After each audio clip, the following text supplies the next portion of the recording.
ചൂടേണ്ടി വന്നാൽ തന്നെ ഒരു സഹോദരൻ പറഞ്ഞില്ലേ, ഏത് അശോക ചിഹ്നത്തിലെ സിംഹങ്ങളെ വായിക്കാം, ഒന്നും കെട്ട് മുഖത്തേക്ക് നോക്കൂല അല്ലേ, ഈ രൂപത്തിലായിരിക്കുന്നത്. എന്താ അതിന്റെ കാരണം? അടിസ്ഥാനപരമായി നമ്മൾ വല്ല പ്രശ്നമുണ്ടോ? പ്രശ്നമുണ്ടെന്ന് പറയുന്നുണ്ട്. പക്ഷെ പ്രായോഗിക രംഗത്ത് വരുമ്പോഴോ, ഉദാഹരണത്തിന് വിവാഹത്തിൽ എല്ലാവരും ഒന്നിക്കുന്നു, മക്കളെ കെട്ടിക്കൊണ്ട് ആർക്കെങ്കിലും പ്രശ്നമുണ്ടോ?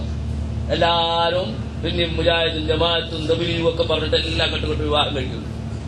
ആർക്കും പ്രശ്നമില്ല. എന്താ കുട്ടികളെ രക്ഷപ്പെടണം, അവിടെ പിന്നെ അങ്ങനത്തെ പ്രശ്നങ്ങളൊന്നുമില്ല. ഇത് അടിസ്ഥാനപരമായിട്ട് മറ്റൊരു കാഫിറാണെങ്കിൽ ഇതെങ്ങനെ അനുവദനീയമാവുക? എന്റെ ഒരു വളരെ താഴ്ന്ന നിലയിലുള്ള ചോദ്യം നിങ്ങൾ കൂട്ടിക്കൊള്ളി. ഒരു സാധാരണക്കാരനായിട്ട് ഞാൻ ചോദിക്കാണ്. എന്റെ ഒരു സംശയം, നമ്മൾ രാത്രി ഇങ്ങനെ പ്രസംഗിക്കുമ്പോൾ അങ്ങോട്ടും ഇങ്ങോട്ടും കാഫിറാണ് മുശ്രിക്കാണെന്നൊക്കെ പറഞ്ഞ് പ്രശ്നം ഉണ്ടാക്കുമ്പോൾ പകരം വിവാഹത്തിൽ ഒന്നിക്കുന്നത് എന്തുകൊണ്ടാണ്? അപ്പൊ ഒന്നുകിൽ അത് മിശ്ര വിവാഹമാണെന്ന് നമ്മൾ സമ്മതിച്ചു കൊടുക്കേണ്ടത്. അത് കാഫിറും. അങ്ങനെയാണെങ്കിൽ അത് രജിസ്ട്രാർ ഓഫീസിലാണ് നടക്കേണ്ടത്. പള്ളിയിലെ ഇമാമിങ്ങളും ഖത്തീബന്മാരും എല്ലാം അതിന് പോകേണ്ടത് അല്ലേ? മറ്റൊന്ന്, പള്ളിയിൽ ഒന്നിക്കുന്നു, പല സ്ഥലത്തും പള്ളി ഒന്നായി. ഇതെങ്ങനെയാ പറ്റുക? അപ്പൊ അവിടെ കാഫിർ മുസ്ലിക്കോ പള്ളിയിൽ ഒരുമിച്ചുകൊണ്ടുണ്ടോ? അത് സാരമില്ല, മാറ്റി വെക്കുക. അത് ചിലപ്പോ പള്ളിയിലേക്ക് ആ മുസ്ലിങ്ങൾക്ക് കയറാൻ പറ്റൂല എന്നൊക്കെ പറഞ്ഞിട്ട് പോളിസി ചോദ്യങ്ങൾ വരാം. മക്ബറകൾ ഒന്നാകുന്നു അല്ലേ? ഒരു മഹല്ലിന് തർക്കിച്ച് 4 പള്ളി ഉണ്ടാക്കിയിട്ടുണ്ടാവും. പക്ഷെ കബറടക്കുന്ന എല്ലാവരും ഒരു പള്ളി. ഇതെങ്ങനെ ഹലാലാണ്? നിങ്ങൾ സാധാരണക്കാരായ ആളുകൾ ഈ ഭിന്നിപ്പിന് വേണ്ടി പ്രസംഗിക്കുന്നവരോട് ചോദിക്കേണ്ട ചോദ്യമാണ് ഞാൻ പറഞ്ഞത്. അയാളെ വാപ്പാന്റെ മയ്യത്ത് ഇങ്ങോട്ട് കൊണ്ടുവരുമ്പോ ഇതിവിടെ കാഫിര്യങ്ങളെ മറവ് ചെയ്യുന്ന പള്ളിയിലേക്ക് എങ്ങനെ കൊണ്ടുവന്നു? അപ്പോ അത് പ്രശ്നമല്ലേ?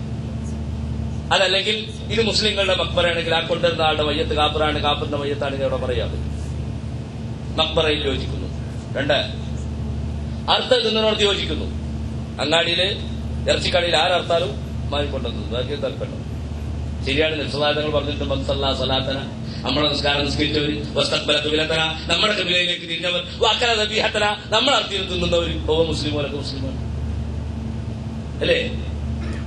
ഇനി ഹജ്ജിന് പോയാൽ മക്കത്ത് പോയാലാ ഏത് ആശയക്കാരനാണ് അവിടുത്തെ ഇമാമ് നോക്കാതെ എല്ലാവരും പോയിട്ട് ഈ തിരിഞ്ഞിരിക്കുന്നവരൊക്കെ അവിടെ പോയിട്ട് തുടർന്ന് നിസ്കരിക്കുക. 6 കൊല്ലം അവിടെ നിന്നിട്ടും 6 കൊല്ലം പിന്നെ അവിടെ പോയിട്ട് ഞാൻ കണ്ടിട്ടുണ്ട്. ഇല്ലാത്ത പറയുന്നല്ല, ഞങ്ങളൊക്കെ ഒന്നിച്ചു പോകാറുണ്ട് ഈ വിഭാഗങ്ങളൊക്കെ. അവിടെ എത്തുമ്പോൾ എന്താ തർക്കമില്ലാത്ത? അപ്പൊ നിങ്ങൾ ആലോചിച്ച് നോക്കാം.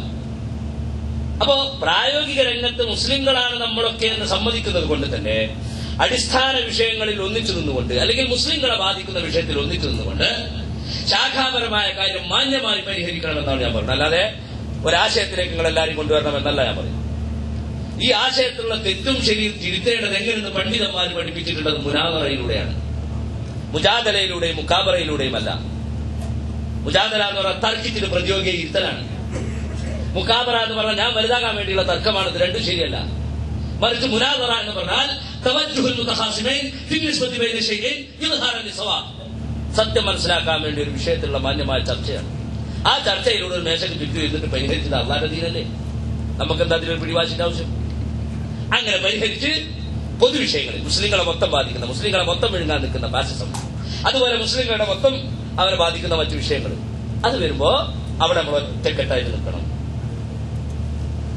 ഇതാണ് നമ്മൾ മനസ്സിലാക്കേണ്ടത്. അവിടെ അറപ്പും വെറുപ്പും കാണിച്ച് മറ്റൊരു മാറ്റി നിർത്തരുത്. ഒന്നിച്ച് നിൽക്കാൻ തയ്യാറാവും. ഈ ഒരു പോളിസിയാണ് ഈ വിഷയത്തിൽ എനിക്ക് വെക്കാറുണ്ട്. അതെ, ഖുർആനിലേക്ക് വരാ. അല്ലാഹു പറയാണ്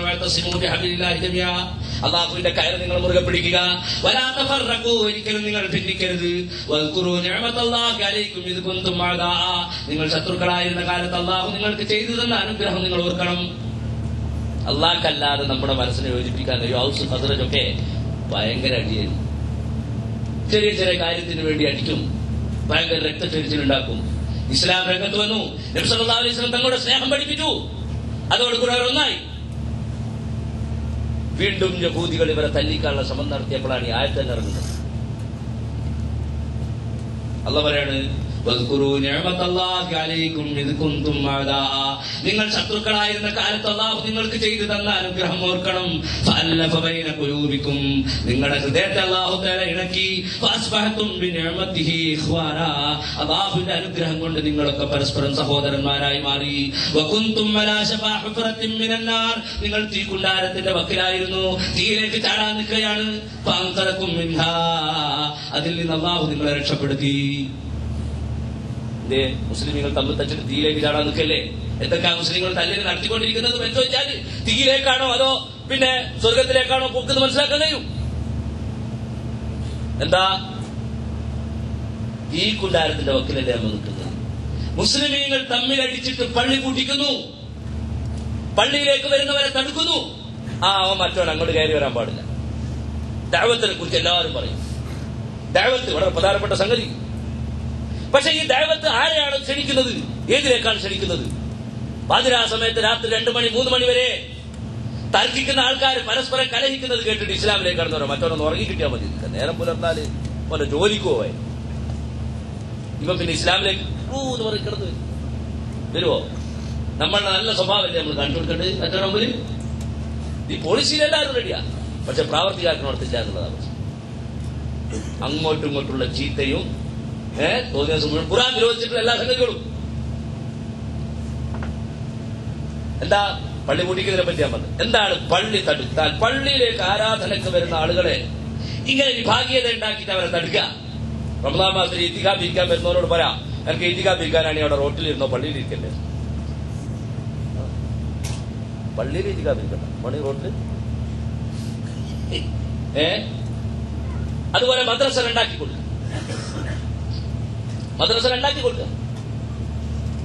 എന്നിട്ട് അവിടെ ഒരു കൂട്ടർ കൂട്ടും. എന്നിട്ട് ഒരു കൂട്ടർ പഠിപ്പിക്കുന്നതുകൊണ്ട് മറ്റവർക്ക് പഠിപ്പിക്കാൻ കഴിയില്ല. ഇസ്ലാഹാണ് വേണ്ടത്. അവരെ നന്നാക്കാൻ യോജിപ്പിക്കാണ് വേണ്ടത്. തർക്കണ്ടായ പിന്നെ അതിനനുസരിച്ച് എല്ലാം ഓരേക്കാൻ പുറപ്പെട്ട ഒരാൾ ഉമ്മാന്റെ പല്ല് മുഴുവൻ കഴിക്കും ഞാനിന്ന് ഒരാൾ പറയാം, മറ്റവൻ പറയും ഉമ്മാന്റെ ഒരൊറ്റ പല്ലും കഴിക്കൂലടാ. അപ്പൊ മറ്റേ ആൾ ശരിക്കും മധ്യസ്ഥ ശ്രമത്തിലൂടെ ഒരു വരി പല്ല് നല്ല എടുക്കാന്ന് പറഞ്ഞാൽ ഈ രീതിയിലാ നമ്മളെ നാട്ടിൽ നടന്നുകൊണ്ട് എന്തെല്ലാം പ്രശ്നങ്ങൾ. അതെ, പള്ളിമ തൊട്ട് കളിച്ചാൽ എന്താ ഉണ്ടാവുക? ഖുർആൻ പഠിപ്പിക്കുന്നു, ومن أظلم ممن منع مساجد الله أن يذكر فيها اسمه وسعى في خرابها أولئك ما كان لهم أن يدخلوها إلا خائفين لهم في الدنيا خزي ولهم في الآخرة عذاب عظيم. അല്ലാഹുവിന്റെ പള്ളി തടുത്തവൻ അള്ളാഹുവിന്റെ പള്ളിയെ തടുത്തവനേക്കാൾ അക്രമി ആരാണ്? അവിടെ അള്ളാഹുവിന്റെ നാമം ഉച്ചരിക്കുന്നതിനെ അത് നശിപ്പിക്കാൻ ശ്രമിക്കുന്നവൻ അവനേക്കാൾ അക്രമി ആരാണ്? അവനാണ് ഏറ്റവും വലിയ അക്രമി.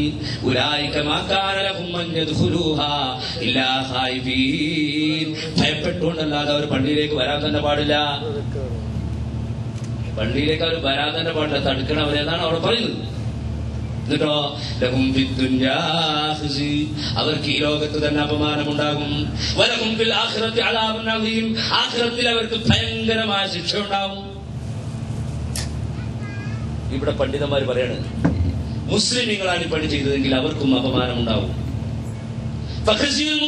മുഅ്മിനിന്റെ അപമാനം ഉണ്ടാവുന്നത് ബിൽ അമാ, കണ്ണിന്റെ കാഴ്ച നഷ്ടപ്പെടുക, വൽ മസായിബ്, നിരന്തരമായ ആപത്തുകൾ പിടിപെടുക, വൽ മൗത്ത് അലാ ഗൈരി ഹാലത്തി മർദിയ, മോശമായ മരണം സംഭവിക്കുക.